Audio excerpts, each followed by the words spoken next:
رب کائنات نے ارشاد فرمایا لا اقسم بہذا البلد۔ نبی پاک صلی اللہ تعالیٰ علیہ وآلہ وسلم جن ریت کی ذروں کے پاس گزرتے رہے، رب کائنات نے محبوب علیہ الصلاۃ والتسلیم کے ان ریت کے ذرے جو نالین رسول صلی اللہ علیہ وسلم کے بوسے لیتے رہے، ان ریت کے ذروں کی قسم کھائی ہے، اس مٹی کے ذروں کی قسم کھائی ہے۔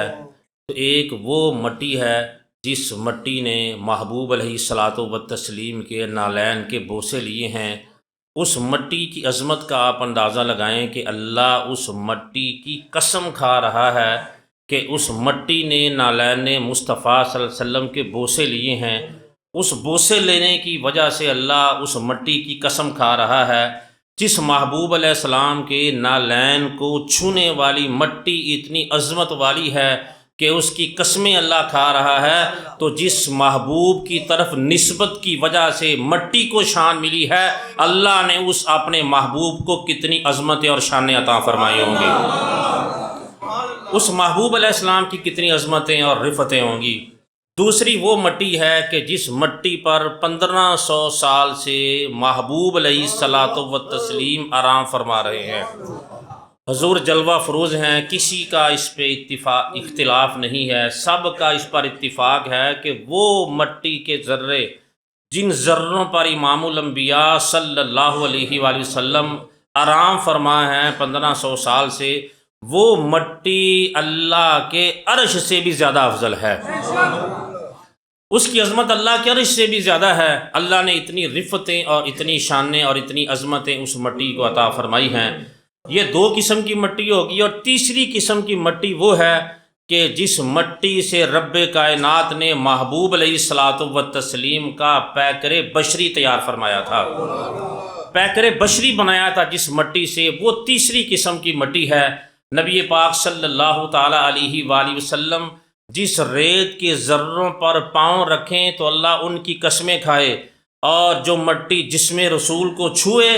اس مٹی کی عظمت عرش سے زیادہ ہے۔ تو اس مٹی کی عظمت کیا ہوگی جس مٹی سے رب کائنات نے محبوب علیہ السلام کا پیکر بشری تعمیر فرمایا ہے، اس کی رفت کیا ہوگی، اس کی عظمت کیا ہوگی۔ اور رب کائنات کے پیارے حبیب صلی اللہ علیہ وآلہ وسلم نے ارشاد فرمایا انا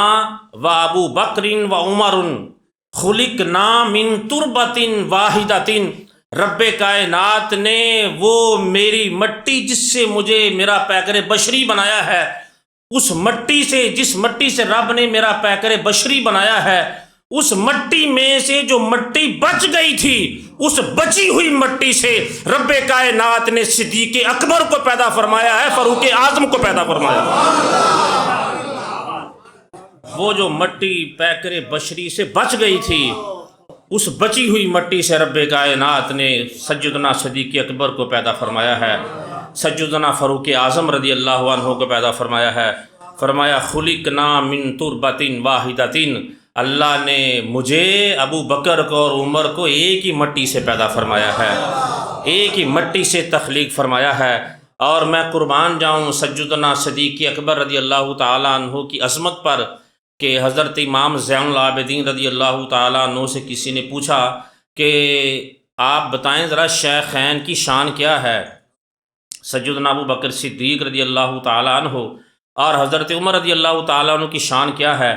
تو حضرت امام زین العابدین رضی اللہ تعالیٰ عنہ نے فرمایا میں تمہیں شان بیان کروں تیرے سامنے یا تمہیں شان دکھا دوں؟ تو انہوں نے کہا جی دکھا دیں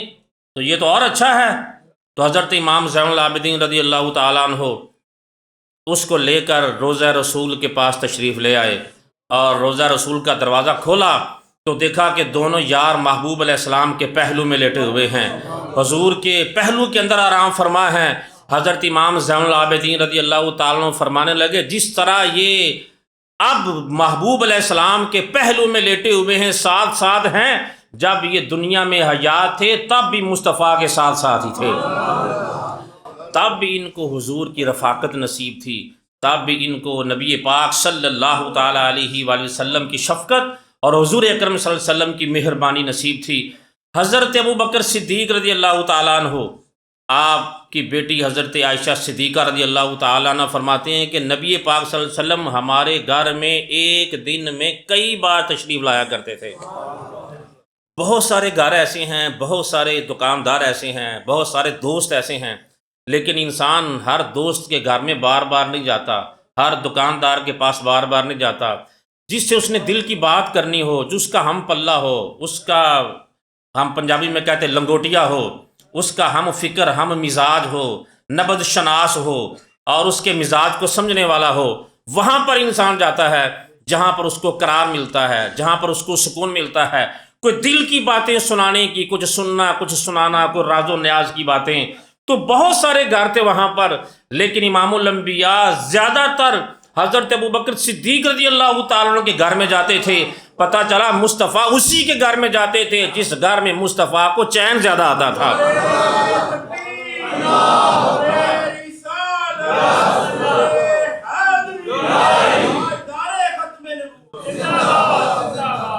اس لیے محبوب علیہ الصلوۃ والتسلیم حضرت ابوبکر صدیق رضی اللہ تعالیٰ عنہ کے گھر میں بار بار تشریف لے کر جاتے، اور زیادہ محبوب علیہ الصلوۃ والتسلیم حضرت عائشہ صدیقہ رضی اللہ تعالیٰ عنہ کے گھر میں تشریف لے کر جاتے۔ نبی پاک صلی اللہ تعالیٰ علیہ وآلہ وسلم کا جو روضہ پاک ہے، یہ حضرت عائشہ صدیقہ رضی اللہ تعالیٰ عنہ کے گھر کے اندر ہے۔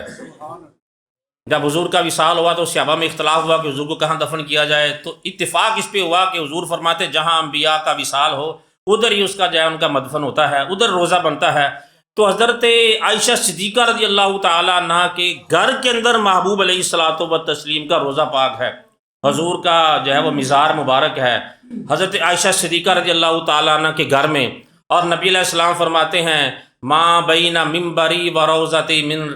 من ریاض الجنہ، ما بیت ممبری، میرے گھر میں اور میرے ممبر کے درمیان جو ساری جگہ ہے یہ جنت کا ٹکڑا ہے۔ گویا کہ محبوب علیہ الصلوۃ والتسلیم کا جو مزار ہے وہ جنت کی سرزمین پر ہے۔ میں نے اور آپ نے جب قبر میں جانا ہے تو قبر میں جا کر ہر امتی سے 3 سوال ہونے ہیں کہ تیرا رب کون سا ہے، تیرا دین کون سا ہے، نبی علیہ السلام کے بارے میں کیا کہا کرتا رہا ہے۔ 3 سوال ہونے کے بعد فیصلہ ہونا ہے کہ یہ بندہ جنتی ہے یا جہنمی ہے۔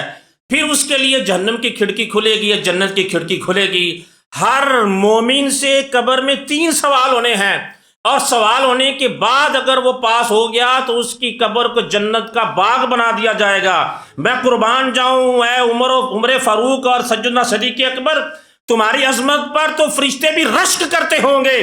ہر مومن سے سوال ہوں گے، پاس ہوگا تو قبر جنت کا باغ بنے گی، لیکن رب نے تو تمہاری قبریں جنت کے اندر بنائی ہوئی ہیں۔ آپ کی تو قبریں جنت کے اندر ہیں، جنت کی سرزمین میں ہیں۔ اللہ اکبر، کیا رفعت ہے، کیا شان ہے، کیا عظمت ہے۔ محبوب علیہ الصلوۃ والتسلیم نے اپنے مزار پر انوار کے لیے حضرت فاطمہ رضی اللہ تعالی عنہ کے گھر کا انتخاب نہیں کیا، حضرت عائشہ صدیقہ رضی اللہ تعالی عنہ کے گھر کا انتخاب کیا ہے۔ اگر نبی پاک صلی اللہ علیہ وسلم کا روضہ پاک ہوتا حضرت فاطمہ رضی اللہ تعالی عنہ کے گھر میں، تو چونکہ بعض لوگ جو بد عقیدہ ہیں وہ کسی نہ کسی طرح سے تھوڑا بہت حضرت فاطمہ رضی اللہ تعالی عنہ کو مانتے ہیں۔ جب ان کو مانتے ہیں تو محبوب علیہ الصلوۃ والتسلیم کا روزہ مبارک ہوتا حضرت فاطمہ رضی اللہ تعالیٰ عنہ کے گھر میں، تو انہوں نے کہنا تھا کہ چونکہ فاطمہ رضی اللہ تعالیٰ عنہ ہماری ہیں، ہم ان سے زیادہ محبت کرتے ہیں، تو حضور بھی فاطمہ کے گھر میں ہیں، لہذا فاطمہ رضی اللہ تعالیٰ عنہ ہماری ہیں تو حضور بھی ہمارے ہیں۔ تو رب کائنات نے اہتمام کیا کہ آپ کا مزار مبارک بنایا حضرت عائشہ صدیقہ رضی اللہ تعالیٰ عنہ کے گھر میں، تاکہ قیامت تک لوگوں کو پتہ چلے کہ مصطفیٰ انہی کے ہیں جن کی حضرت عائشہ صدیقہ رضی اللہ تعالیٰ عنہ ہے۔ جن کا حضرت عائشہ صدیقہ رضی اللہ تعالیٰ عنہ کے ساتھ کوئی تعلق نہیں ہے، اس کا میرے حبیب کے ساتھ بھی کوئی تعلق نہیں ہے۔ اور رب کائنات نے حضرت ابوبکر صدیق رضی اللہ تعالیٰ عنہ کا مزار، حضرت عمر رضی اللہ تعالیٰ عنہ کا مزار بھی حضرت عائشہ صدیقہ رضی اللہ تعالیٰ عنہ کے گھر میں بنوایا ہے، تاکہ قیامت تک لوگوں کو پتہ چلے کہ ابو بکر و عمر انہی کے ہیں جن کی سیدہ عائشہ صدیقہ رضی اللہ تعالیٰ عنہ ہیں، جن کے سینے میں ازواج کی محبت ہے، انہی کے سینے کے اندر حضرت ابو بکر و عمر رضی اللہ تعالی عنہما کی محبت آئے گی، حضرت علی المرتضیٰ حیدر کرار رضی اللہ تعالیٰ عنہ، آپ کتنی عاجزانہ زندگی بسر کرتے ہیں اور کتنی محبت ہے آپ کے سینے میں حضور کے اصحاب کی۔ آپ فرماتے ہیں کہ علی تو ابو بکر صدیق کی نیکیوں میں سے ایک نیکی ہے۔ کتنی بڑی بات آپ نے فرمائی ہے، یعنی دونوں جو بزرگ ہستیاں ہیں، حضرت ابو بکر صدیق رضی اللہ تعالیٰ عنہ ہیں، مولا کائنات رضی اللہ تعالیٰ عنہ ہیں، کتنی گہری محبت ہے، کتنا گہرا تعلق ہے کہ ان کے منہ دونوں کی تعریفیں کر کر کے خشک نہیں ہو رہے، اور بد عقیدہ لوگوں کی غیبتیں کر کر کے خشک نہیں ہو رہے۔ وہ غیبتیں، چگلیاں، کبھی اس کے بارے میں، کبھی اس کے بارے میں، کبھی اس کے بارے میں، تمہیں ساری کمیاں نظر آتی ہیں، تمہیں مولا کائنات میں ابو بکر صدیق میں کوئی ان کی عظمت اور شان نظر نہیں آتی۔ آپ کا جب آخری وقت آیا تو آپ نے فرمایا کہ مجھے ایک ہی چادر کے اندر کفن دے دینا، 3 چادریں نہ لگانا۔ مولا کائنات رضی اللہ تعالیٰ نے عرض کی حضور کیوں؟ آپ کو ہم 3 ہی چادریں دیں گے۔ فرمایا کہ میرے لیے ایک ہی چادر کافی ہے، 2 چادریں جو تم نے مجھے دینی ہیں وہ محبوب علیہ الصلوۃ والتسلیم کی کسی بیوہ عورت کے سر کے اوپر دوپٹہ دے دینا۔ جس ابو بکر صدیق رضی اللہ تعالیٰ عنہ کو حضور کی امت کا اتنا خیال ہو، وہ نبی کے گھرانے سے کتنی محبت کرتے ہوں گے، نبی علیہ الصلوۃ والتسلیم کے گھرانے سے کتنا پیار کرتے ہوں گے، کتنے وفادار ہوں گے حضور اکرم صلی اللہ تعالیٰ علیہ وآلہ وسلم کے گھرانے کے۔ اب میں نے وہ روایات آپ کے سامنے بیان کرنی ہے جو مولا علی نے حضرت ابو بکر صدیق کی شان بیان فرمائی ہے۔ مولا علی رضی اللہ تعالیٰ عنہ بیان کرتے ہیں کہ نبی علیہ السلام مجھے علیحدہ علیحدہ لے گئے ایک جگہ پر، اور فرمایا علی سألت اللہ ان یقدمک ثلاثا، اے علی میں نے 3 مرتبہ اللہ سے سوال کیا ہے کہ یا اللہ میں اپنے مصلی پر علی کو کھڑا کر دوں، تو رب کائنات نے فرمایا اے میرے محبوب یہ علی کا حق نہیں ہے، صدیق اکبر کا حق ہے۔ دوبارہ پھر میں نے سوال کیا، پھر یہی جواب آیا، تیسری بار پھر سوال کیا، پھر یہی جواب آیا۔ اس روایت کو ہم تک کس نے پہنچایا ہے؟ حضرت علی رضی اللہ تعالیٰ عنہ نے، کیونکہ محبوب علیہ السلام نے صرف حضرت علی سے خطاب فرمایا ہے۔ اس وقت مولا علی رضی اللہ تعالیٰ عنہ اکیلے تھے، اکیلے میں بات کی ہے، اور مولا علی رضی اللہ تعالیٰ عنہ بیان کرتے ہیں کہ نبی پاک صلی اللہ علیہ وسلم نے فرمایا میری پوری امت میں سب سے افضل 2 شخصیات ہیں، ایک حضرت ابو بکر صدیق اور ایک حضرت عمر رضی اللہ تعالیٰ عنہما، یہ میری امت میں جو ہے وہ تمام لوگوں سے جو ہے وہ افضل ہیں۔ یہ کون کہہ رہا ہے؟ یہ حضرت علی المرتضیٰ رضی اللہ تعالیٰ عنہ فرما رہے ہیں۔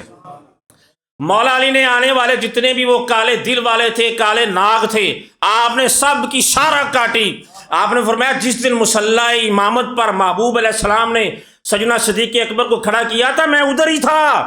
فرمایا میں بیمار نہیں تھا، نہ میں غائب تھا، نہ میری آنکھوں میں درد تھا، میں ادھر ہی تھا، لیکن مصطفیٰ کی مرضی یہ تھی کہ سیدنا صدیق اکبر مصلی امامت پہ آئیں، اور جو مصطفیٰ کی مرضی تھی وہی خدا کی مرضی تھی، چونکہ یہ فیصلہ رب العالمین نے فرمایا تھا، یہ اللہ کا فیصلہ تھا، اس لیے مصلی امامت پر رب کائنات کے پیارے محبوب صلی اللہ علیہ وآلہ وسلم نے حضرت سیدنا ابو بکر صدیق رضی اللہ تعالیٰ عنہ کو کھڑا کیا۔ تاجدار کائنات صلی اللہ تعالی وسلم کے غلاموں نبی پاک صلی اللہ علیہ وآلہ وسلم جب غار کے اندر تشریف لے کر گئے تو دشمن جو ہیں وہ غار کے کنارے پر آ گئے، اور بکری نے جالا لگا دیا اور کبوتری نے وہاں پر انڈے دے دیے، اور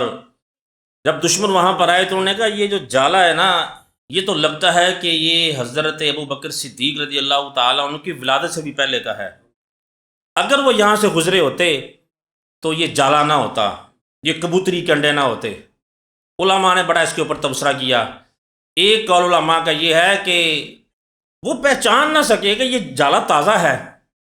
یہ کبوتریا کے انڈے تازے ہیں، گھونسلہ تازہ ہے، بڑے وہ عقل مند اور دنا لوگ تھے، پہچان نہ سکے۔ کیوں نہیں پہچان سکے؟ اور انہوں نے کہا کہ اگر حضور یہاں سے گزرے ہوتے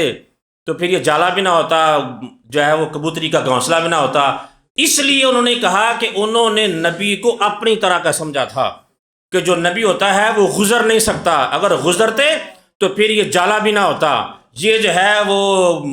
کبوتری کا گھونسلہ بھی نہ ہوتا۔ نبی کو اپنی طرح کا سمجھا ہے کہ نبی گزر نہیں سکتے، اس لیے جو نبی کو اپنی طرح کا سمجھتے ہیں وہ جالیوں تک تو پہنچ سکتے ہیں لیکن مصطفیٰ تک نہیں پہنچ سکتے۔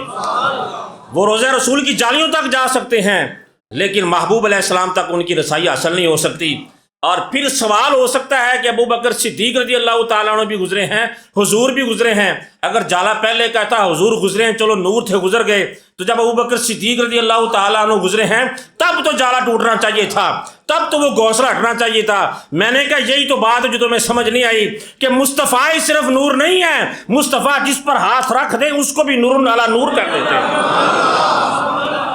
اب وہ بھی نور ہو جاتا ہے۔ بڑی مثالیں اس کی حدیث کے اندر ہیں کہ حضور نے جس لکڑی کو چھوا تو وہ لکڑی نور کی طرح چمکنا شروع ہو گئی۔ نبی پاک صلی اللہ تعالیٰ علیہ وآلہ وسلم غار کے اندر تشریف لے گئے، ابو بکر صدیق رضی اللہ تعالیٰ عنہ، تو وہاں پر جو کبوتری تھی اس نے وہاں پر انڈے دے دیے اور گھونسلہ بنا دیا، جس کی وجہ سے وہ اس کو پہچان نہ سکے اور وہ سمجھے کہ یہ شاید جو ہے وہ بڑا پرانا ہے، بڑی دیر کا ہے، جس کی وجہ سے مزید انہوں نے اس کے اوپر تحقیق نہ کی اور بغیر تحقیق کیے ہی وہاں سے وہ چل پڑے۔ نبی پاک صلی اللہ تعالیٰ علیہ وآلہ وسلم نے حضرت ابو بکر صدیق رضی اللہ تعالیٰ عنہ کی شان میں ایک اور روایت بیان کی جس کو مولا علی رضی اللہ تعالیٰ عنہ بیان فرماتے ہیں۔ آپ فرماتے ہیں کہ نبی علیہ السلام نے حضرت ابو بکر صدیق رضی اللہ تعالیٰ عنہ سے فرمایا، اے ابو بکر، آدم علیہ السلام سے لے کر مجھ تک جتنے بھی نبی، جتنے بھی اولیاء مجھ پر ایمان لے کر آئے ہیں، اللہ نے ان سب کا ثواب مجھے عطا فرمایا ہے، اور مجھ سے لے کر میری بعثت سے لے کر قیامت تک جتنے بھی لوگ مجھ پر ایمان لے کر آئیں گے، ابو بکر، اللہ نے اس کا ثواب تجھے عطا فرمایا ہے۔ ایمان حضور پر لے کر آ رہے ہیں لیکن اس کا ثواب اللہ تبارک و تعالیٰ سیدنا ابو بکر صدیق کے کھاتے میں ڈال رہا ہے، حضرت ابو بکر صدیق رضی اللہ تعالیٰ عنہ کو عطا فرما رہا ہے۔ عمل کسی کا ہے، ایمان کسی کا ہے، لا حضور پر ایمان رہے ہیں لیکن رب کائنات محبوب علیہ الصلوۃ والتسلیم کے غلام حضرت ابو بکر صدیق رضی اللہ تعالیٰ عنہ کو اس کا اجر اور اس کا ثواب عطا فرما رہے ہیں۔ اب جب کبوتری نے وہاں پہ، اب آپ دیکھتے ہیں کہ روزہ پاک پہ آپ جاتے ہیں تو وہاں پر کبوتر ہیں اور وہ کبوتر ایک ہی طرح کے ہیں، ان کی ایک ہی طرح کی رنگت ہے، ایک ہی طرح کا چلنا ہے، ایک ہی طرح کا کھانا پینا ان کا، اور ان کا چلنا پھرنا، عادات و اطوار، یہ سب سیم ہیں، اس لیے کہ وہ جو کبوتر ہیں، جس کبوتری نے وہ محبوب علیہ الصلوۃ والتسلیم کے غار کے پاس انڈے دیے تھے اور یہ انڈے دے کر گویا اس نے تھوڑی دیر کے لیے محبوب علیہ السلام کی خدمت کی ہے، حضور اکرم صلی اللہ تعالیٰ علیہ وسلم کو اپنے انداز کے اندر اس نے جو بھی وہ کر سکتی تھی خدمت کی ہے، تو رب کائنات نے ایسا اہتمام کیا اور فرمایا کہ تو نے تھوڑی دیر کے لیے میرے محبوب کی خدمت کی ہے، تو جو میرے محبوب کی خدمت کرے اس کو بلایا نہیں جاتا، اس کو یاد رکھا جاتا ہے۔ تو نے تھوڑی دیر کے لیے خدمت کی ہے، اس کا صلہ میں تمہیں یہ دوں گا کہ قیامت تک تیری نسلیں میرے روضہ مصطفیٰ کا جلوہ دیکھتی رہیں گی، قیامت تک تیری جو نسلیں ہیں، تیری نسل آئے گی، قیامت تک نسل چلتی رہے گی۔ فرمایا روضہ رسول پر تیری نسلیں میرے محبوب کا جلوہ دیکھتی رہیں گی، میرے محبوب علیہ الصلوۃ والتسلیم کی زیارت کرتی رہیں گی۔ ہم دعا مانگتے ہیں کہ یا اللہ ہماری نسلوں کو بھی حضور کا عشق عطا فرما، محبت عطا فرما۔ یار وہ کبوتری کتنی خوش قسمت ہے کہ تھوڑی دیر کے لیے حضور کی خدمت کی ہے تو قیامت تک کی نسلوں کو رنگ چڑھ گیا ہے۔ اگر کبوتری کے سینے میں تھوڑا سا عشق رسول ہو تو قیامت تک نسل سنور سکتی ہے۔ تو پتہ چلا اگر میرے سینے میں بھی نبی کی محبت اور سچا عشق آ جائے تو اللہ قیامت تک میری نسلوں کو بھی رنگ لا سکتا ہے، میری نسلوں کو بھی سنوار سکتا ہے۔ تو رب کائنات نے فرمایا تو نے میرے محبوب کی تھوڑی دیر کے لیے خدمت کی ہے تو ایسا اہتمام کر دیا ہے قیامت تک تیری نسلیں نہیں مٹیں گی۔ میں نے کہا جس کبوتری نے تھوڑی دیر کے لیے مصطفیٰ صلی اللہ علیہ وسلم کی خدمت کی اس کی نسلیں قیامت تک نہیں مٹیں گی، تو جو صبح سے لے کر شام تک مصطفیٰ کی ذات پر درود پڑھتے ہیں ان کی نسلیں کیسے مٹ سکتی ہیں جن کی ماں نے غازی علم دین جیسے شیر پیدا کر کے اپنے جوان بیٹے نبی کی عزت پر قربان کیے، قربان کیے۔